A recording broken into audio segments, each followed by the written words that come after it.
Yeah, you said that. That's true. You can't hear the song and not be jolly. You got a friend in me. That's Randy Newman. You did your big one. You got Crushed a it. friend in Crushed me. this one. I'm pretty sure you got a Grammy for When this. the road You looks should. The whole rough ahead and you're this miles up against Happy. miles from your nice warm bed. Nah, this joint might smoke happy, Just bro. remember what That's what I'm saying. I'm just giving the fair shot of Happy being fine. you got Fair. a friend in me. Yeah, you Fair, fair, got fair. a friend in All right. me. Welcome to the Lunch Break Get into Podcast. Episode 27. 27. Yes, sir. 27 of the Lunch Break Podcast. I just had to look that up as well. I'm still hearing the music, by the way. Look at this. I'm sorry, it's hard to turn it off. It's so calming. It is. It puts you in a good space. As we said, welcome to the Lunch Break Podcast, episode 27, folks, with me and my friend, Stuart. And today we're here to talk. He's doing the heart thing because he, oh wow, it just popped up on the screen too. I was not expecting that. The visual with the AI is something else. The wonders. So Stu just did the hand hearts on the screen for those of you who may only be listening and not watching the visual, which I'm not even sure if we still post, but we will post today. Yes, we will. Or whenever this comes out. This is episode 27. I'm saying for the third time, this episode will be entitled A Friend in Need. And that is why we started with Randy Newman. You got a friend in me.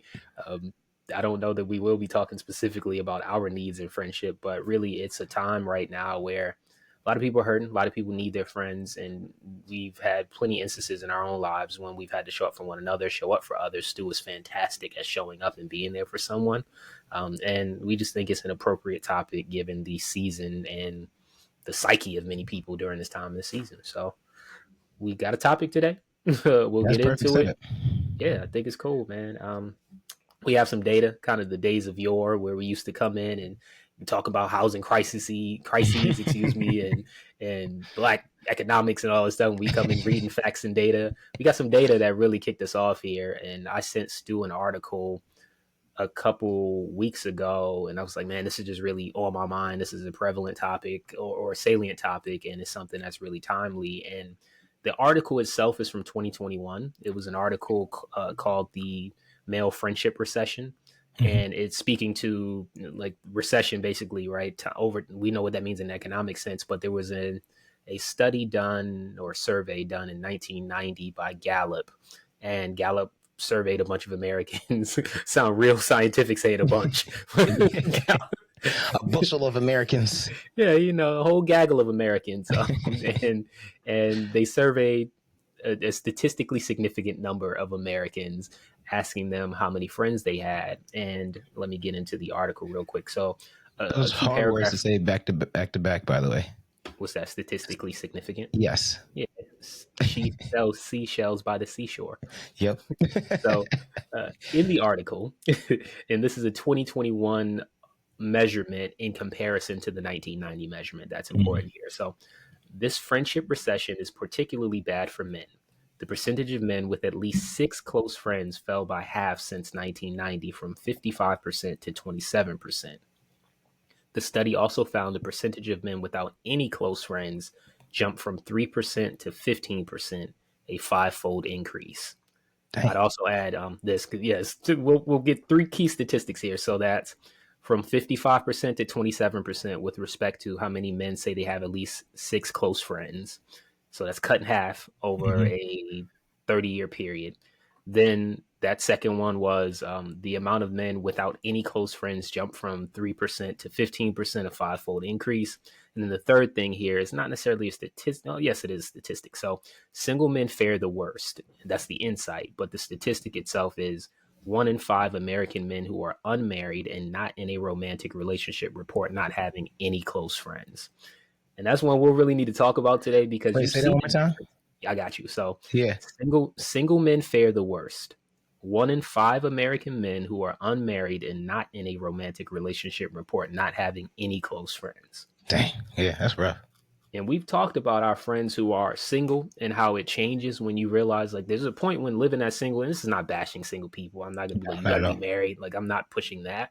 But there's a difference when you have your subgroups of married friends or partnered friends It and looks then different. single friends. Hmm. And even the way that you spend time together starts to change. And then in that way that you spend time, you start to see a shifting and drifting apart Yeah. because like, hey, we're not going out to hunt anymore. That's not Right. our primary function. Yeah. And then you see that your friends who are single and still going out in that way, you just can't spend the same type of quality of time, and then that creates this push. So Yeah. initially, Stu, what are your thoughts on this male friendship recession? You got a million friends, so this is just different. I'm not surprised, if I'm being honest. I think there's probably a few factors. We'll probably get into it later, but there's probably a few factors that go into that. The main one being, like, to our earlier point before we started the podcast, we're talking about how it's hard for men to be vulnerable with one another, but it's also hard for guys to make friends with other guys just in general. Like, I remember when you moved to St. Louis, I was like, make sure you get like a friend group, or, you know what I'm saying? Like, make friends, because I think it's important to have that community. I mean, no, but but my head was in the right place. But yeah, no, I mean, I think it's difficult for guys to be vulnerable. There's not a ton of spaces where guys can just kind of come together and like, just chat, talk about whatever, just shoot the shit, whatever it may be. There's not a lot of spaces like that. And so you really actually have to, I won't say go out of your way, but you really do have to put an effort into consciously and kind of methodically choosing and building friendship circles and communities. But I won't say I'm not surprised, but I'm also like, those numbers really do hit hard. I can't imagine my life without, one of the stats was like, they don't have any close friends. And that is an interesting thing to me. And then I do have friends and people that I know that, have a lot of siblings. So they don't have a lot of close friends. Their siblings kind of serve as both, or cousins serve as both, which is interesting. But yeah, I mean, like I said, I don't think I'm not surprised, but I think there's more there to kind of delve into about how we kind of got here, and maybe even like what are solutions for guys, especially as the holidays do come up. I'm sure there's also like suicide stats to that as well, that, or mental health stats that go to that as well, that are really affecting guys as well. Yeah, you've got I love that you mentioned solutions. I hope that we can get to a solution-oriented podcast. I don't know that we have many, but we'll just talk about how we approach this. That wasn't a part of my thought, but it would be great to give people something that they can actually be tooled with and armed with on the other side of this conversation or hour that we spend to go out and actually be able to draw people unto them, so to speak. Yeah. Because your point about being intentional about building friendship circles and groups, it is difficult after a certain age. So it's important to note, I think the original surveyed group was up until like age 29, 30 or so. And then I think I'm not a statistician or a scientist. I haven't done this, but I do think it probably gets exponentially harder after 30 even. Like 30 is the time where it's like, okay, if you don't make them by 30, then you might be screwed, because the older you get, it's just so much more difficult and less. I've said this recently. I don't know to whom. I do know to whom, but I will not mention them. And the individual was talking about, and a friend of mine was talking about love life woes. And this is a woman who was talking about it. And and I made a joke, and it was actually, this is another one of the reasons I wanted to talk about a friend in need. And although I wanted to focus this in on men because we are two Black men and giving them something that we can leverage, but I had my woman friend come up to me and say, not come up to me, this was via text, but she had just gone through crisis, like legitimate mental health crisis, to the point where she had to go into a 24-hour hold and checked herself in. And I'm so glad that she did that and was aware enough. And she's like, I was high functioning. People around me didn't know that I was crumbling and internally screaming, and just all of these things were happening. And I made the point to go check myself, and I took that effort. But in that, and this is also a part of what I want to talk about, is how do you show up for the friend? We discussed in pre-pro that I wanted to ask, how do you triage the situation when a friend comes to you and it's like, what level of presence do I need to offer? Am I being a solutionary? Am I just a listening ear? Do I need to go be present with you physically because I'm scared that you may be a danger to yourself or others? And this friend shared the scenario and the situation with me on the backside of things. So once she was already released from the hold, and one, to your point about vulnerability, I was just so glad that she felt safe enough to come and tell me vulnerably what was happening. And she indicated I was the only person that she had told that even knows that she was in there. So then you have that weight that you carry with one. I'm so glad. Yeah, absolutely. Yeah. You have that weight that I'm so glad I was the person you felt safe enough to tell. And two was like, oh, am I the right person for this? Like, what am I supposed to do with this information? So I thought about the level of friendship that we have, which is very much built on humor. And obviously, that's many of Sure. my relationships, right? Any of them that have any depth. And while I did my initial triage and really talked about like, how did you get here? Like really deep, trying to pulse check and see where I could go with it. Eventually, I did get the jokes to kind of ease the tension, bring some levity in as we kind of wove in and out of the seriousness and the lightness of the conversation. And one of the jokes was, I'm being long with it here per usual, but one of the jokes was about, all right, if we are going to really be worried about love life eventually, and like love would drive you crazy. So like love Yes. literally, and not that she was crazy, but like, you know what it is. So Yeah. love drove her to this point of mental break. And I was like, well, people who are older go into assisted living facilities and find love later in life. There really isn't a way to find love at this point in life besides the dating and the hit or miss and all that stuff. I was like, I wish they had an assisted living for like middle-aged adults Yeah. where you could go into the assisted living. But then we got into, well, have you seen those signs around Atlanta, the billboards with the older people that have STDs? Have you Yeah. seen They're like kissing. It's a lot. people have the highest rate, but that was another part of the level of joke. I'm like, but then you also got to be careful because in those assisted living facilities, people's Yeah. Those STD things rates. be passing. Yeah. But I'm like, there's no condom for the heart, right? But That sounds crazy. but essentially, I'm like, just breaking the ice there was the like, if you could, where are those spaces that you can actually go find love, friendship, and you talk about the intentionality of creating it, but it's hard to make them exist. It's harder to find friends later in life, and you do it really well. So how do you find new friends? I guess is question number one, because you do that. It's everywhere you go.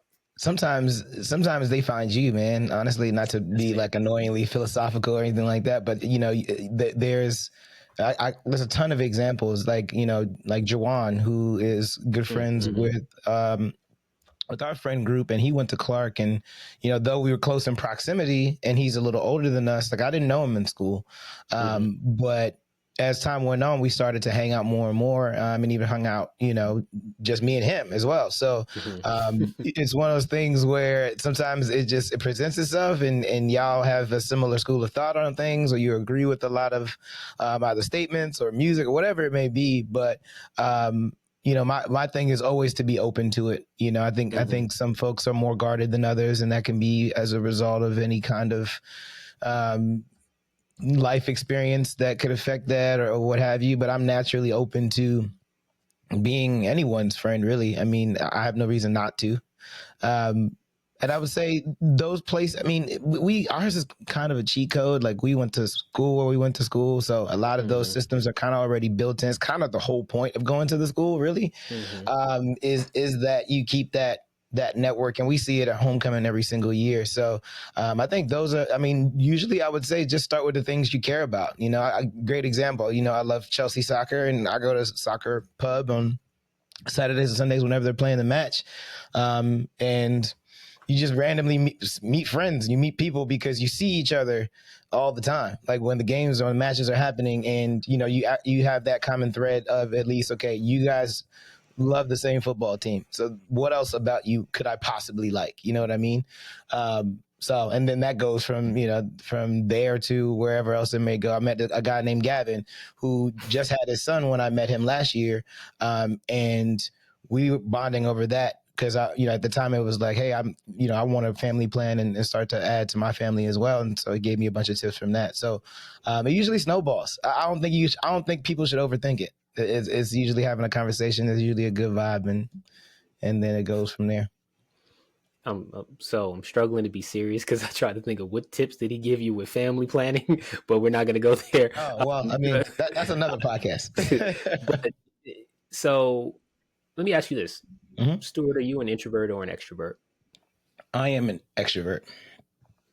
And I figured so, right? I know you're asking for the sake of people listening. But it's really important. I think that foundationally, let's just give a definition. That too, Introverts, extroversion means that you draw energy from people. People give you energy, and introverts, your energy is drained by being Yeah. around people. So the foundation doesn't mean you do or Yep. do not like people. And I Yeah. know the billing of this podcast kind of talks about me as being misanthropic and not really liking people and all that, which is true in Yeah. many ways. But I am an introvert.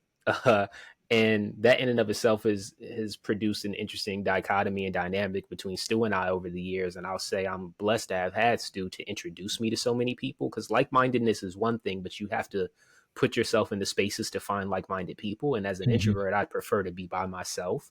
And being by yourself is an incubator for loneliness, although being alone and loneliness are not synonymous, Right. but they can be. And to your example that you gave of St. Louis, I was there and I knew nobody, and I moved there without knowing anyone. And your whole point was, hey man, get outside of your zone and go talk to people, meet people. Yep. And the people that I ended up meeting were like significantly older than me, from all different walks of life and things. But like I'm a relator, and then so once I meet with someone one-on-one, I can get really deep and I'll have great conversations with you. But it's just I've got to be put in that space. And I think as we talk about the loneliness epidemic and how men who are, you're past 30, you may not be in spaces again, you can't really like-mindedness, you have to go to spaces where you'll find like-minded people. And from the hunting standpoint, maybe you'll find a guy is cool at the club or something like that.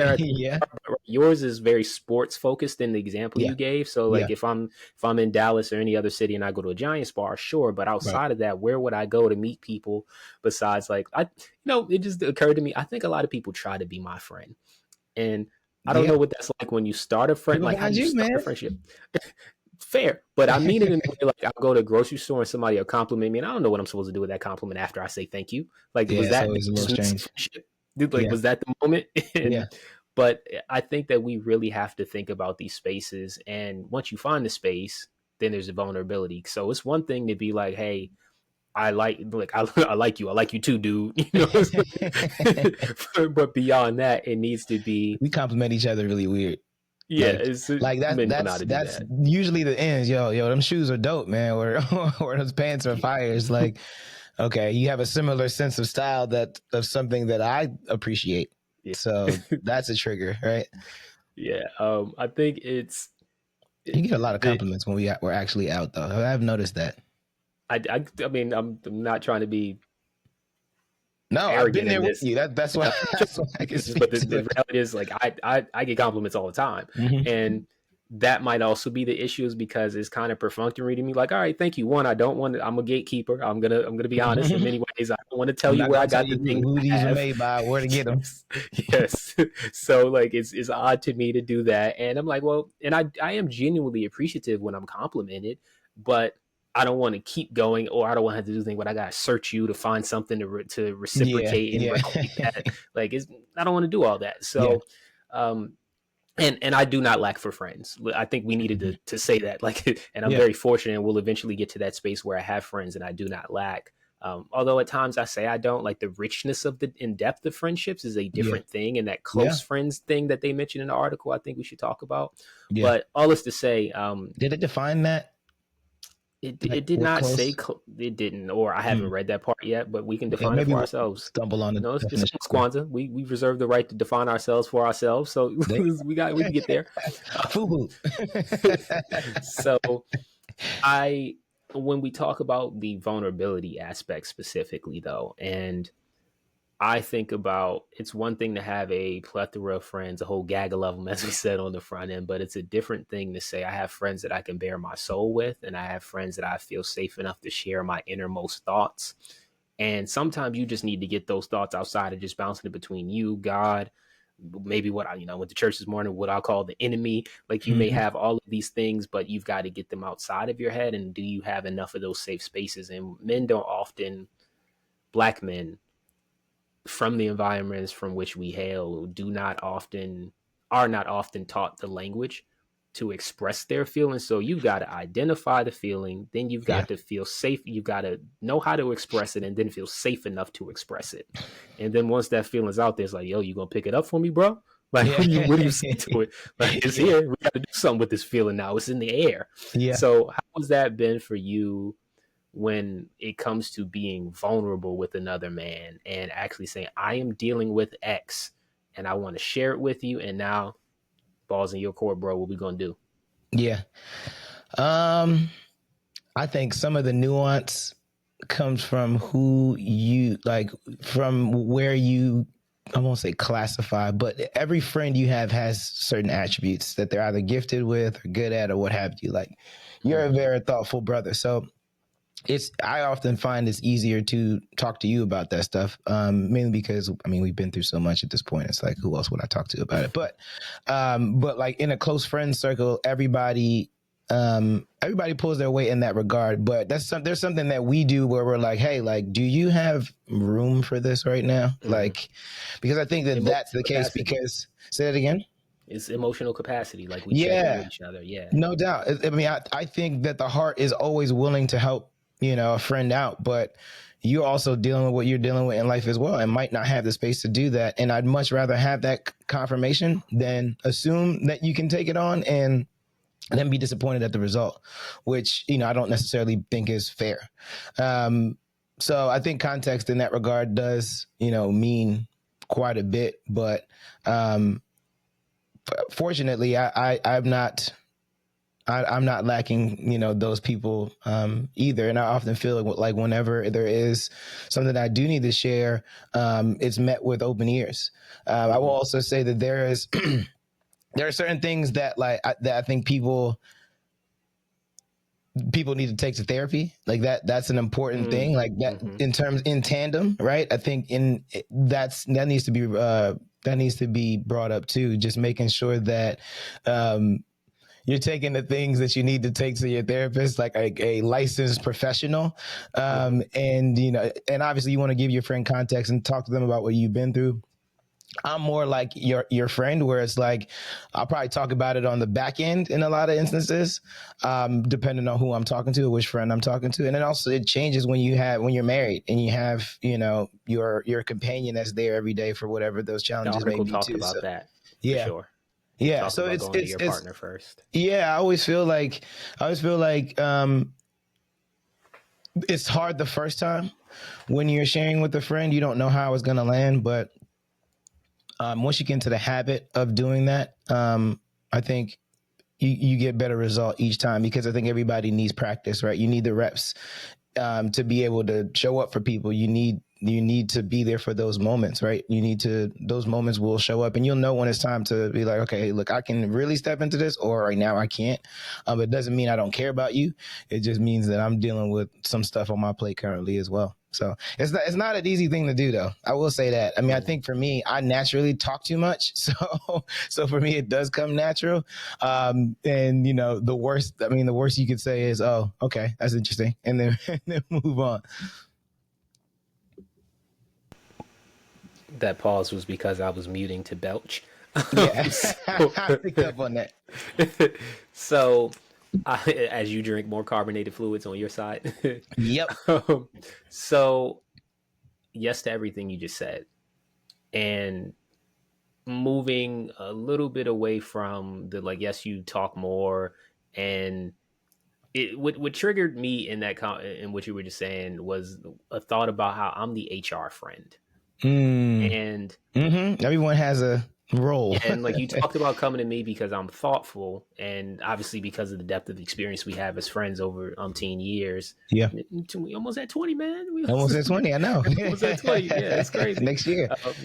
That's wild. But I realized that you talked about therapy as well, so I want to bring it to that. I said that. My bad.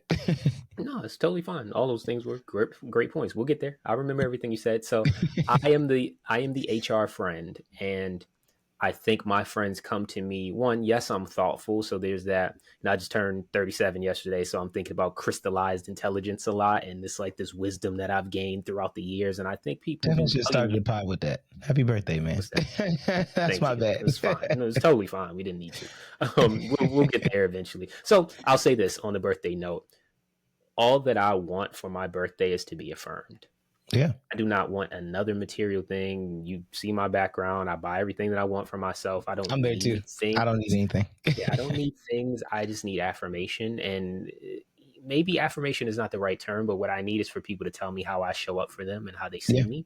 Yeah. And in that, it helps me to understand who I need to be for those people in my life who are my Hmm. close friends. So, and if you did not message me for my birthday or whatever, that does not mean that we are not close. There are Right. people, really prime example, and this is not a dig. Randy might not even know that yesterday was my birthday, and I still look at him as a very close friend. I didn't hear from For him, and I'm sure. like, cool. Like, everybody's not the type of person that's going to save their friends' birthdays in their phones, and I don't take Yes. that offense. My dad and my grandma did. My dad did not call me for the first year in 30 something years, and I was like, I texted him today from church. It's like, So you he good? sent me his normal meme stuff. I was like, thank you, Dad, love you too. Did you forget something yesterday? And he was like, oh my gosh. Like, but all of that to say, like, again, don't need anything but for people to tell me how I show up for them. And then Yeah. that allows me to know how I should show up for you in these moments. Back to that triage. Okay, if you tell me I'm the friend that is always a constant, Amat sent a message about always like sharing gems and light. It's like, okay, I know Yeah. what type of Yeah. thing I need to be if somebody comes to me with a need, and that helps me and guides my footsteps. And beyond that, everything else is really just, whenever somebody comes to me with the thing, it's like, okay, HR mode. Yes, I'm going to think through it because I'm a good listener. Yeah. That's a gift of mine. But beyond that, it's, do I need to be methodical and help them work through the problem? Or is it, often it's just like, all right, I just emotional intelligence plus prayer is my Yeah. formula. Yeah. And even if it's a really quick one, God, how do I serve this person in this moment? Hmm. Because it's not about me, it's about serving them in the moment of need. And at that Hmm. critical moment that matters and point of care, it's like somebody came to me, and that's why I keep using this triage term. It's like, we in the emergency room with feelings right now, Yeah. and I'm trying to stop a wound. I'm trying to get them to the type of care that they need. And on that point of therapy you mentioned, especially Black men, everybody's not open or receptive to it. And the other thing I've realized, which I really appreciate in the heterogeneity of my friend group, is that at least socioeconomic heterogeneity, everybody don't have great healthcare. That's true. So That's a good now, point. yes, therapy is cheaper now, and there are more options than there were within the last decade. But you think about, I can't, that may not be the place to rush. And they still, you are that first point of care. You're the urgent care for people at times where they don't even feel comfortable. They can't talk about things. Like, I don't know, on the scale of 1 to 10 how much this pain is. I don't know if it's radiating or if it's stabbing, or like, they don't even have that language, and That's you are true. helping people through. And I've sat in these spaces where the Kingdom is, so Kingdom Men is our nonprofit here in Dallas. I'm gonna say our because I'm on the executive board, Mhm. but that is something that is extremely dear to me, and the value of it continues to become abundantly apparent week over week, and in Yeah. all these spaces where we meet up. And we do more than just Bible study on Tuesdays, but Bible study on Tuesdays really does just become group therapy. Yeah. And it's like, yeah, we're reading the word, but it's just people talking about the realest and rawest things in life that they're experiencing. And when you read the Bible and you see Jesus's crew of knuckleheads and characters that are with him, that same thing is us. Is like, we are Yeah. all over the spectrum and at different walks Yeah. of the journey. Some of us are just, we're all over the place. I'll say that, and we don't judge. And I think that safety of the space. It's Sure. why it's not recorded. We don't, like, we have all the tools to record it, but we do not. Yeah. When somebody hops on the call, who is that? Like, Right. identify yourself. We don't know the screen name. What's your first and last name? Yep. Because we want people to know that that is an environment where you can come and share anything judgment free. And it often takes an individual first bearing themselves vulnerably for another person. You know what? I might have dealt with that too. And Hmm. then, but it's so crazy because we're still Black men. So at the end of the day, you might get somebody that says something, and everybody's just quiet afterwards. They don't know what to do with it. Don't know what to, like, it's laid down, and I'm all gonna always pick it up because I feel blessed enough and gifted enough to be able to say, okay, there's nothing you could lay out there that I can't say something to. I Sure. think that is by virtue of the type of jobs I've had, by virtue of the type of life I've lived. Yep. And Sarah Jakes Roberts actually said in church today, she was talking about the reason why many people have the beauty of breaking free from bondage is often that your testimony allows someone to know that it can be broken, Right. and you share with them that, yes, I've done it as well, I've gotten out of it. Like, it's not even about you, it's often for you to go and share it with somebody else for them to know it's possible. So Yep. I've just blabbered a lot, but I think that finding the space of vulnerability is often difficult. Yeah. And beyond the difficulty is, you've got to create it. You don't seek it, you create it.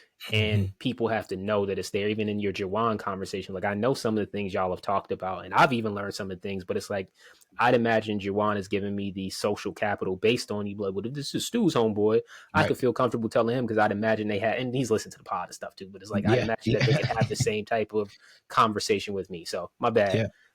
done with that. But yes, Yeah. No, I there's a think ton it's, of I things. mean, it's so interesting that this is actually really timely because I had a similar conversation with Salim just talking about community. And Salim's one of our friends here in Atlanta, and he was just like, when I moved here, I didn't know anybody. So like Hmm. after I started to kind of meet you all, and you all invited me, I mean, like I went on your bachelor party trip. I was at your wedding. Like if you would Hmm. have told me years ago that I would have this like robust friend group, I don't know that I would have believed you.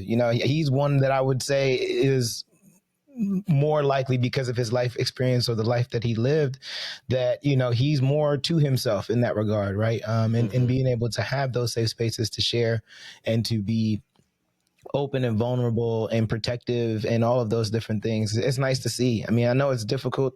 To your point, you do have to build that, and also you have to put that out there, that you're a person that cares beyond the social stuff. I always say that you can really tell a friendship based on when things aren't going right. It's easy to be there for that job promotion, those birthday parties and all those different things, but when things really are rough and life really does get difficult, those are the relationships that really can save your life, to your point earlier, which is why I told you that before. I was like, look, man, like I really want you to have friends in St. Louis, man. Hmm. No BS there. Because again, when you had your semester off from school, calling you to see how you doing, checking in, things of that nature, like that's the stuff that really does help you keep going. Go ahead. You have Okay. to raise your hand. Well, I think it's better for us to do that because we won't talk over each other, Oh and I yeah, want to yeah, fair. stop. Like, yeah, I think it's respectful, man. It's cool. Yeah, my Um, bad. so I I want to touch on that point of kind of the point of need. Yeah, Like there's a difference between, hey, in the normal flow, you can always come to me, and it's sure. there's a calibration and a friendship barometer of, okay, you need me. Yeah, You're in crisis, whether or not you vocalize it or not. You have a need, and we've got to be there. And yeah, you talked about what I'll call the emotional heft and or burden of like, do you have the emotional capacity to carry this for someone? yep. And I think we've talked about it in the past where Dr. Malik mentored me as I was dealing with the heaviness of all types of things, of carrying things for other people. She's like, yeah, Yeah. create the space and step into it. Don't hold space for someone. Create space, step into it, step out of it. Yes. And I think that I want to talk a little bit more about what does it mean when someone is in crisis, and how do we actually help them. So one of the things that came to mind for me is the text versus the call. Because Yeah. if me, like if you call me, that means, and I'll call you like in the middle of the day, and you kind of your lights go up, like what's going on? I'm like, Yeah. sometimes I just want to talk. Yeah. It's really big It's and true. really tough. But here's an example. Liz, maybe it was just yesterday. It was within the last few days. Liz has said that she was like, we were talking about Ryan, Mhm. or I think I was reading the message from Ryan that he sent me for my birthday yesterday to her, and she was saying, I don't really hear about you talking to Ryan on the phone as much anymore, and I just don't love the phone. So Right. it's not anything against Ryan Yeah. It's not specifically. personal. And Yeah. what I explained to her was, well, Ryan doesn't need me on the phone as much now. Hmm. And there were times when Ryan was in crisis and he was adjusting to being free Yeah. and all the things that came with that, and being released into this world that is ridiculous in all the ways. And he would call me in the middle of the day on a Tuesday, and I would just drop and say, Hmm. let me go be there for Ryan. And I think I want you to respond, but then it just triggered. I want to talk about that story about the other homie that I helped out recently. Yeah.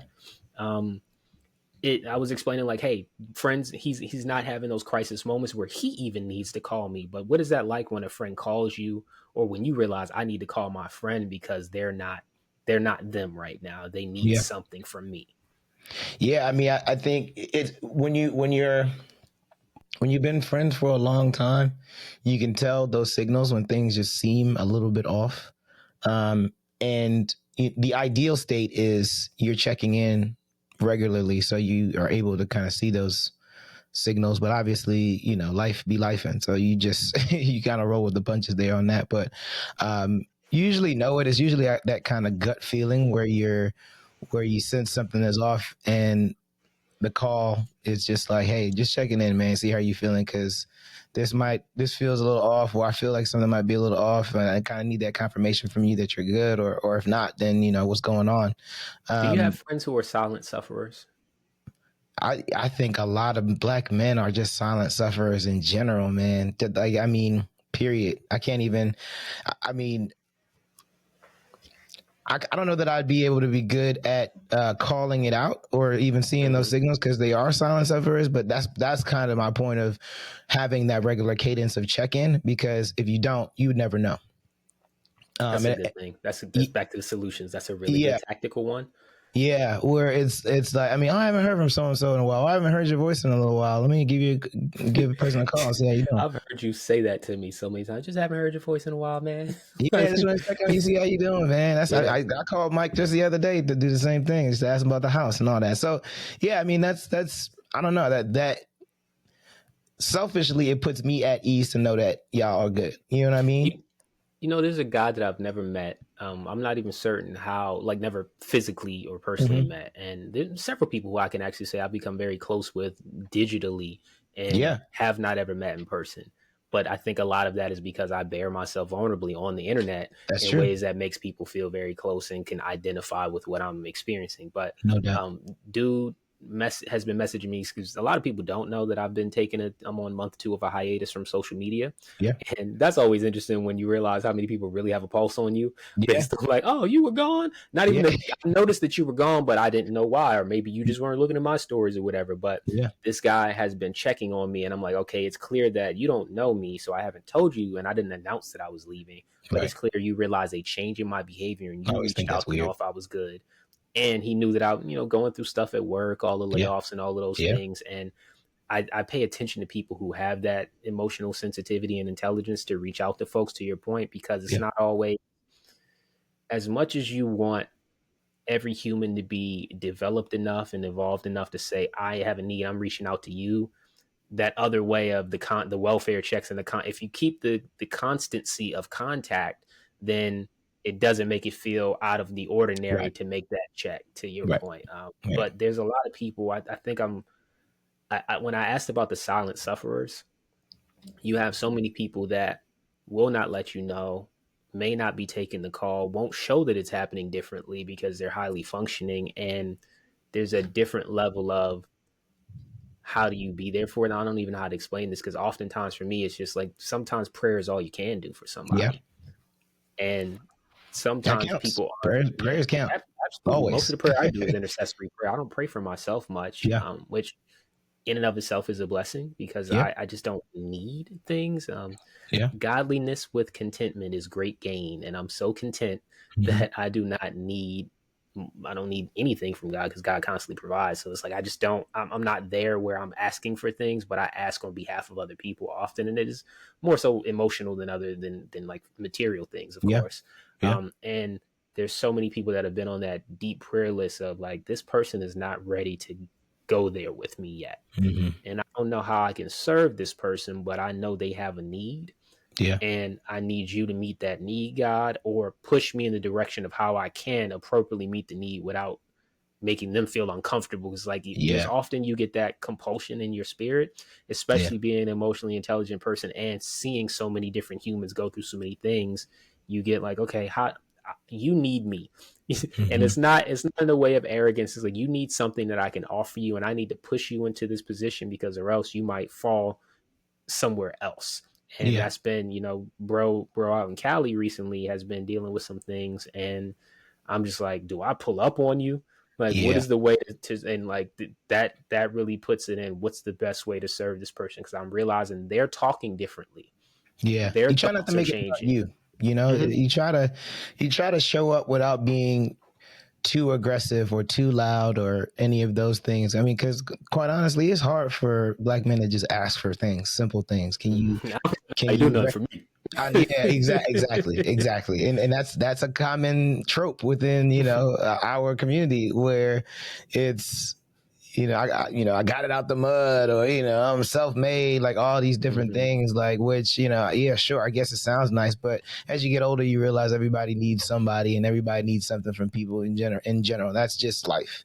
The better you get, the more comfortable you get with that, the slightly easier your life ends up being.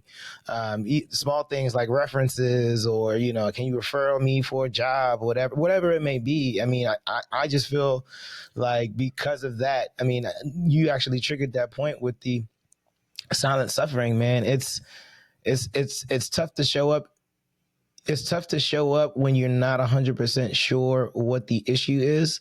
But to your point, the prayer and the check-in just got to be enough until you tell me how I can help. I'll always probe, but I mean, so, and also sometimes it's completely evident. Like our friend who, you know, was on vacation, lost his girlfriend tragically in an accident, and got back to the States, and we got in the car and went straight to him as soon as he landed.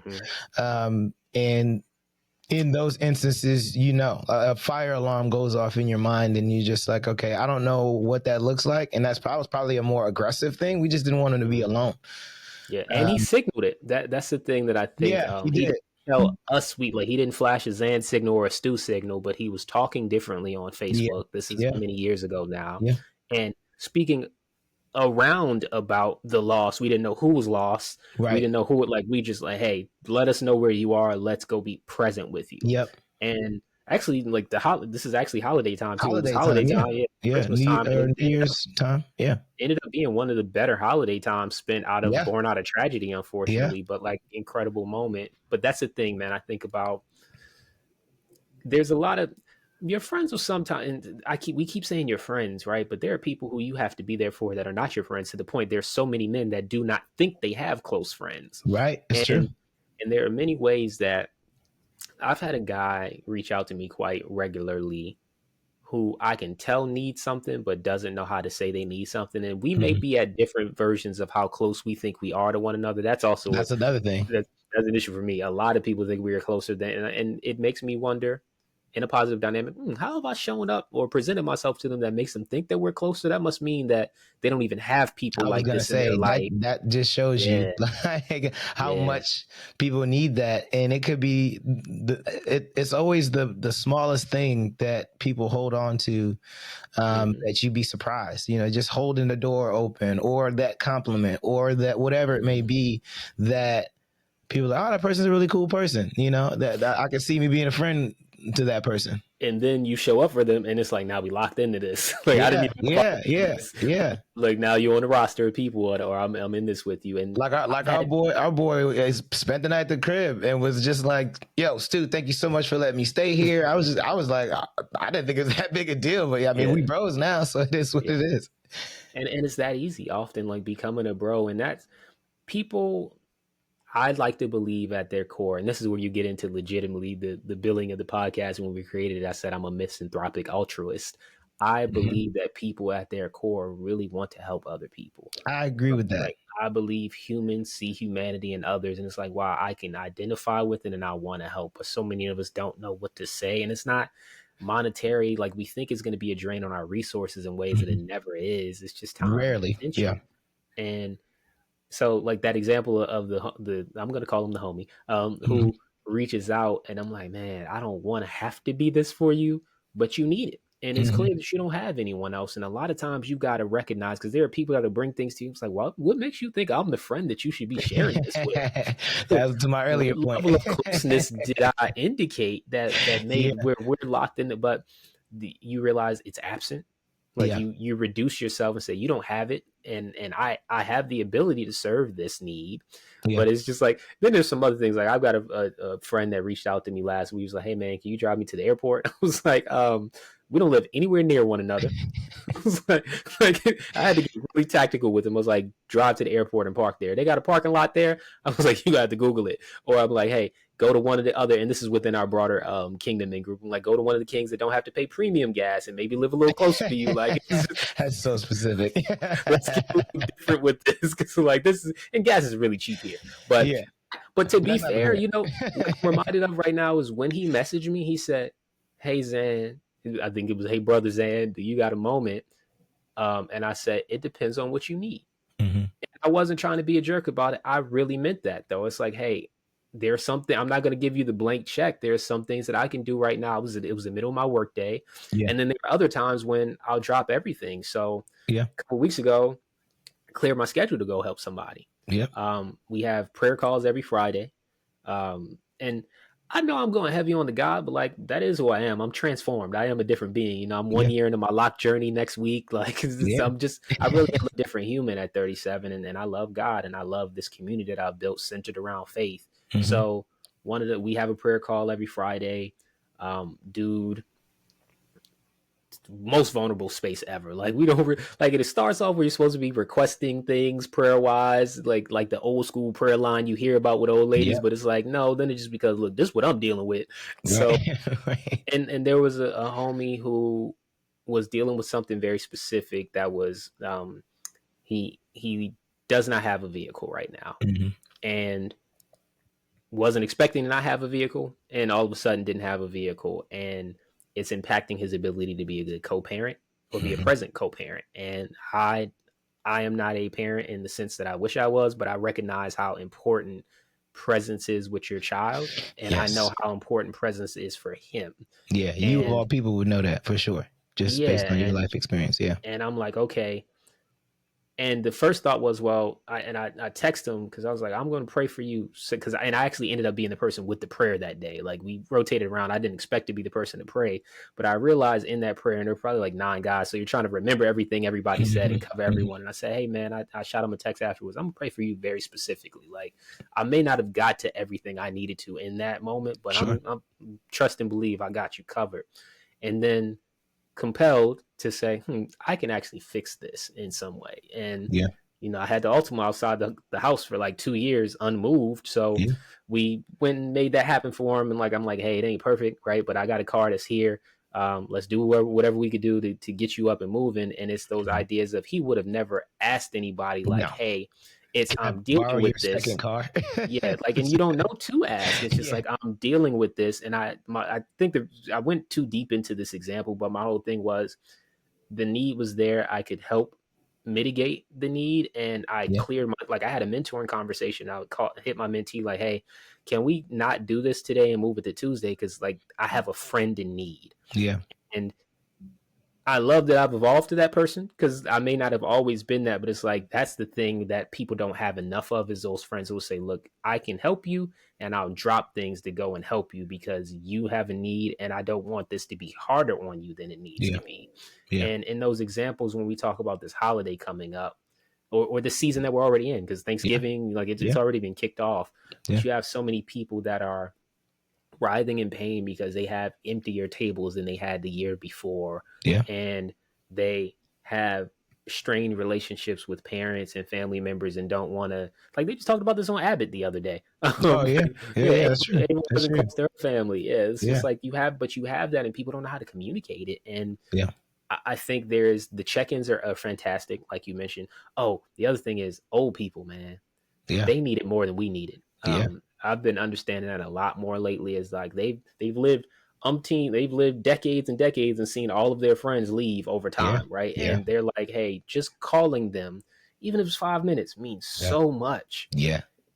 And I got off track here, but I think my whole point was about the like, how do you in this season when people were dealing with seasonal affective disorder, dealing with loss, dealing with grief, dealing with all of those compounding things, how do you make sure that you create something for them or you check on them? Like, what is the best practice for Stewart? Because you can't make 8 million calls. Yeah, I mean, you can't. I mean, and to your point, sometimes it's not a call; it could be a text, and that's just how we communicate, or a DM, or what have you. It could be something so innocuous that it has a big impact. I'm always really big on trying to host. Whenever there's things like that, have people come over. I mean, we do it a lot in the summertime. We do it during the holidays. We have a mutual friend here who spent Thanksgiving by herself, and I texted her like, "Yo, like, don't ever do that again. Wherever we are, you can always come with us. Whatever is happening, like we gonna do it together." So I mean, that's always been me. It is not fun. I've done Thanksgiving by myself, and I'm an introvert. Me it's too. not fun. Several This times, is Thanksgiving and Christmas. Yeah, no doubt. And it's absolutely not fun. But I do like the society is starting to get a little bit better with that, right? You know, having the friendsgivings and things of that nature often cushions the blow of, you know, whatever, you know, missing family they may have. And you know, my whole thing about, you know, some friends are closer than a brother, Proverbs 18-24. So I've always tried to create those spaces for people to come and share space and not feel alone. And I do a lot of those check-ins, especially here in Atlanta, just knowing that a lot of people are from different places, and you know, make it a point to kind of ask, like, "Hey, what are you doing for the holidays?" Just so I know that you got some place to go. And if you don't, we can figure that out. But that's kind of how I do my part. But some people also suffer in silence, and so it's you deal with those things kind of at the same time. What I love about this conversation, although I hate it about the reality, is that I don't think this is distinctively male. Oh, I don't think so either. Yeah. I don't think so. And I think we speak from that position because we are. But yeah, no, I don't think so either. I think this is more a human thing than anything. Yeah. And when I think about that article, pardon me for a second, I got to clear my throat. Yeah. You know, I had Ed Lover playing in the back of my head. But this is New York, baby. So, have mercy, mate. No, I'm completely off track. But when I think about that article and I think about the fact that it's like less than 6 friends, and yeah, I would not, as we're trying to be useful and give people information that can actually help them on the other end of this other side of this listen, I'm not saying go out and find you 6 people, right? Like there's would rather be judged by 12 than carried by 6 type of thing. Like I'm not telling you to go out and get your pallbearers, but I do think you actually need to have your emergency contact. And there's probably a piece of it where it's like, let them know that they're your emergency contact. Because in that example, you've been mine for years. You and Mike been mine for years. Where I was not specifically the emergency contact for my friend that I was talking about earlier, who had that mental health crisis and had to check herself in. Once she told me like, hey, you're the person that I'm able to tell this to, I don't know. And she's like, I don't even know why I felt, but like, I guess you are that person for me. And I was like, okay, cool. Now I know to be that for her. So that's why I mean, like, and this is not faulting her for that at all, for not telling me that is, but like the iPhones now have the, like, if you die, who do you know to get all your data? Like, have that person that is that for you, and the person that you could pull the bell on the alarm and let them know, hey, I need you. Cause I think forget 6 close friends, just start at square one and just try to find a person that, and it may not be easy. You may feel like you don't have people, but like everybody got a phone now, even if it's a digital person, like, hey, I feel close to you and I don't even know you. Like, please make sure you have someone that you feel safe enough to say something to, or even just, hey, just be on the phone with me and we could just breathe. Yeah. Like I don't know how to communicate it, but just presence. And that's the thing. I've been in spaces where, like, so you mentioned job loss, or you mentioned people, you didn't mention job loss, but you mentioned endorsements for jobs and things earlier. Yeah. And it made me think about how many of our friends are going through job loss and do not talk about it. Yeah.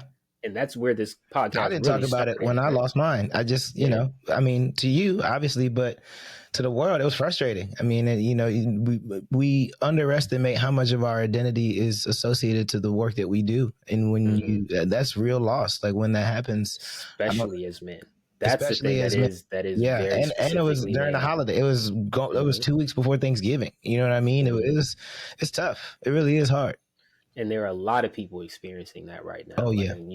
You feel it in the collective, but they won't talk about it. And you would be surprised how many guys will get on a call like, yeah, like that Friday call and be like, man, why you didn't say that you were looking for a job? Like we talk about this every week. And it's like by the time they finally get comfortable, some of us aren't even comfortable speaking it ourselves to say, hey, this is a thing that like to even come to terms with it as you stages.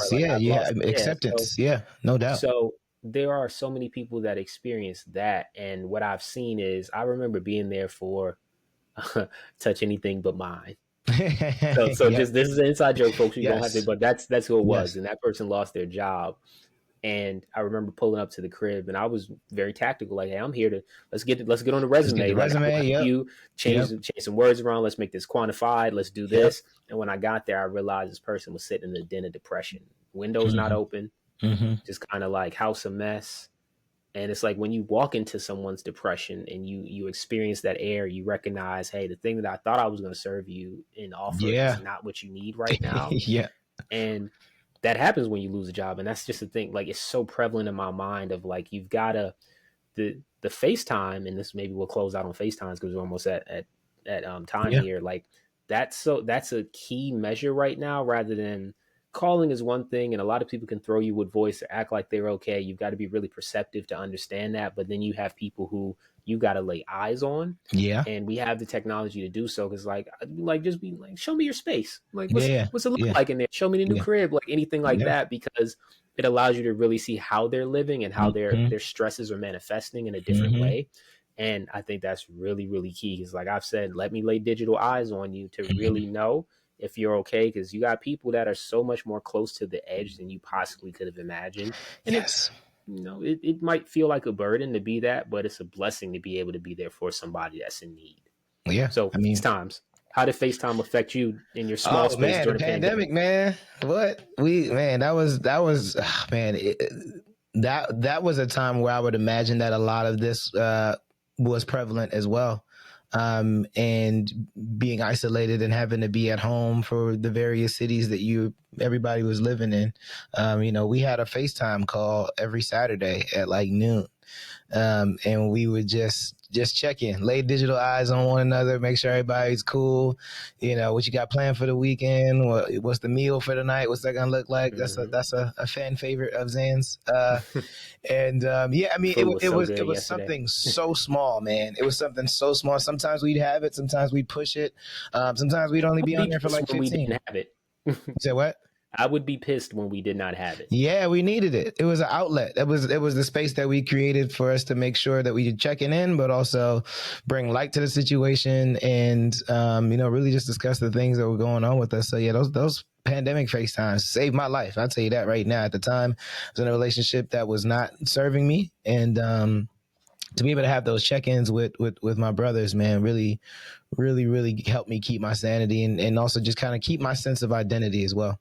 So, couple things here that I just got reminded of. You can afford to schedule the time with your friends. You can't afford to be absent of the space to have time with your friends. Yeah. And I think a lot of people, I don't have time. Schedules are tough, blah, blah, blah. Like, no, having that regularity and that cadence is so important. So like it was every Friday, every Saturday, noon my time, 1 o'clock y'all's time. Sometimes we moved it up or back an hour, but it's like it's set in stone. So having it on the calendar regularly, it's got y'all in that. We know every Tuesday, 7 p.m., we call into the Discord or we meet in person at the YMCA and it's Bible study, like every Friday, 8 a.m.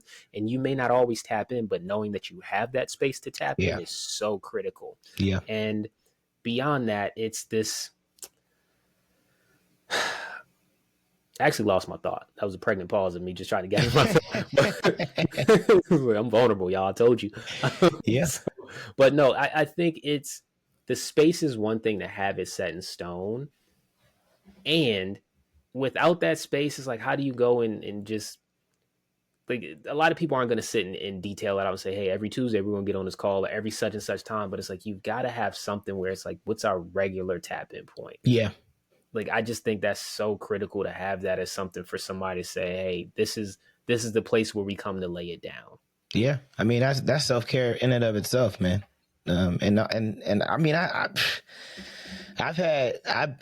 think we both have been there before, but where it was like, sometimes you got to find ways to let people be there for you, man. And I know that a lot of people, have this pride about it that is not really serving them to shy away from, someone taking care of you. But even if it's something small, like letting people check in with you, it really does go a long way. You never know. You honestly sometimes don't even know you need it, and you get off the phone or you read that message and you're like, dang, I needed that laugh or I needed that check in, tap in, whatever, however you want to describe it. That stuff I think is really, really important. And becomes, to your earlier point, it becomes more important as you get older, man. It really does. Mm-hmm. So start that habit. If you're young, start it now. Yeah. So Because I remember. Oh, sorry. I yeah, thought you were no, done. My go bad, ahead, bro. go ahead. Well, in reflection on what you just said, let people take care of you is really, really really important. I think we need to hear that and let it air out. Say it several times. Let people Mm-hmm. take care of you. And I don't think as men we think about it like I'm No. taking care of my friend. Like it doesn't Mm-hmm. feel right. Our idea of care is provider Yes, often, but yes, like your friends take care of you. They help you feel whole. They help you get to whole. yeah, It's like mental health is one thing, but like mental wellness is where you want to yes, be. no doubt. And we like let your friends care for you. They Mm-hmm. care about you, sure, but let them care for you and offer their care in the ways that they can. And one of the ways that I'm always seeking care for my friends is if I'm saying let's go eat, like to your point about that was my other point was Yeah, like that's this, if it's in the digital space, y'all need to do more lunches, do more yeah, dinners, man. Like yes, that's the way to really get outside the club, get yeah, outside the bar, go yeah, break bread with your friends and have a conversation. And the things that surface in conversation over meals yeah. are the things that you really know, okay, this is where I need to check in, this is what that person's dealing with. Like there's not enough value placed on just eating and dining, I guess they're the same thing, with your friends. We just did it on Please go eat Friday. with your folks. Just Please. did it on Friday. Played It's so spades simple. and just chopped it up. Yeah. Y'all have that. Y'all have the regular play spade space Yeah, as well. But like the meals, and I heard somebody said this recently about like, man, I went and did lunch, and I've always been I push back on people saying, let's go do lunch. And he's yeah, like, there's a lot of value in doing lunch. I'm like, duh. yeah, Just again, black men just got to get out of our own way, man. yeah, It's man. the things that like was a hegemonic masculinity and the things that we're taught that put us in this position of this is what it means to be a man and our Yes, societal structure. They do us a disservice so there's often. more It's complex like, than man, that, there's man. nothing right. Yeah, like it's so simple to go do these things. All Yeah, right, we have an hour, bro. I think we've given some tactical stuff. We're not geniuses. I think we have really rich friendships though, which is good. I can say I have more than 6 close friends. I don't yes, always feel that way at times, and I need to hmm be more honest with my friends. And actually, I'll say this quickly. I wanted to close out on a 37 reflection, but um, I told you when I needed more from hmm you in That's the true. friendship. That's true. And it's like, hey, I need you to talk to me more. And it was super Yeah, simple. It was like, hey man, we like, and we're all gonna grow apart and drift and go on our separate lives. And like we yeah, do turn to our partners and things like we talked about for yeah. first steps in helping First us with things. But responders. it's like, hey, yeah, it's like, hey, I actually this is what I need from you. And everybody's not gonna be there, but like you were like, cool, got it. I didn't know. Yeah, Like, but I'm definitely gonna step up. Then yeah, if you over rotate, I'm like, all right, you can dial it back. You don't need to talk to me nonstop. Like, but that's like just articulating that need is so yeah, important, and yeah. it can be simple. You ain't got to be the most emotionally intelligent genius level elocution person. It's just like, hey, i I need more of you, and it's okay to tell your friends I need more of you, more presence, because that's all it is sometimes. Like just text me a little more. I'm over here Yeah, going crazy with my own thoughts. yeah. Look at us. Who Yeah, would have known? look at us, man. Look at back us. when his dollar sign was it? What do you call me? It was Zebo and and Smoney. So real quick, close it out on a birthday reflection, man. Birthday Yes, was sir. fantastic. Good. Really good time. A lot of It people sounded good asking. when I talked to you on the phone. It sounded Yeah, great. it You was. sounded awesome. Mike called me not too long after that. So when we got to valet at the dinner spot, I was pulling up the valet and Mike called me. So it was like maybe 10 minutes after I talked to you. Perfect. And I got a compliment from the valet dude. So I was like, hey, this is like, I'm Mike. There's something to this. It just happens all the time. Yeah. He's like, I really like your style, man. Which like, you can see that in the car, but like, it's cool. This means I was giving it up from the neck up. But so reflection, great time, horseback riding, all of that. A lot of people were like, hey, what are you doing for your birthday? And 37 was the first one where I really felt different about Mm-hmm. my birthday last Mm-hmm. year. It has an asterisk because of where I was in my grief and healing journey. Yeah. But what I've synthesized in my like 12 hours of being being 37 is that it 35, I think 36 is when you are grieving or mourning all the things you don't have or didn't do by age 35, because Mm-hmm. that feels like a major midlife Yeah. milestone. The whole And number. then Yeah. 37 is when you release all of that grief and mourning, and you're just like, I'm just being. You learn to live more fully. And for me, it was most of my birthdays in my life up until recent years have been celebrating me, right? For like the early aughts, you're really celebrating you. Then they transition into me celebrating what God has done for me. And now it is much more focused on what God is doing through me. And by that, I do not need celebration. I just need, back to what I was saying, those affirmations of tell me how I've shown up for you, because that continues to tell me I'm moving in the right direction of what God is doing through me. So it's a much, I feel so light. I feel so much peace on his birthday. I didn't need to go anywhere crazy or anything like that. Liz showed up and showed out and everything we did locally. And it was just like, no, I just feel like I don't care in the best of ways. It's like, I had a birthday. Like, if like, but different. Just all I want to do is like, God is doing something through me in people's lives. And I'm glad that I'm here to be with people. And it's like, I'm glad I got another year to do more. So, it's feeling good, man. That's deep, brother. Happy birthday, man. More of this. My stuff. Let me say that. Can still use more resources to do things for people. So, because it cost to get that car up and moving the other day for the homie. I paid for it. Gotta ask what you want, man. Yeah. So go buy my stuff. The new sweatshirt or the new quarter zip sweatshirt is out. Shop.trueluckcharms.com. I have not been on the internet, so I'm not promoting that way. I'm using my list and things, but go hit that purchase button, y'all. We got Klarna and all that too. Pay by Shop Pay, all of that if you need to hit installments.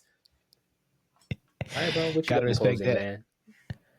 Good potting with you. If you do nothing else, make sure that you check in on your friends. And if you feel like you don't have 6, I don't know why 6 was a specific number, but if you don't have 6 friends that you call, at least make an effort to make at least one next year, or that between now and next year. Yeah, go play in the sandbox. Go make some friends. Yeah, go outside. Leave your house. The next pod. That's a long pod on that one in and of itself. All right, peace and love, y'all. We're your friends.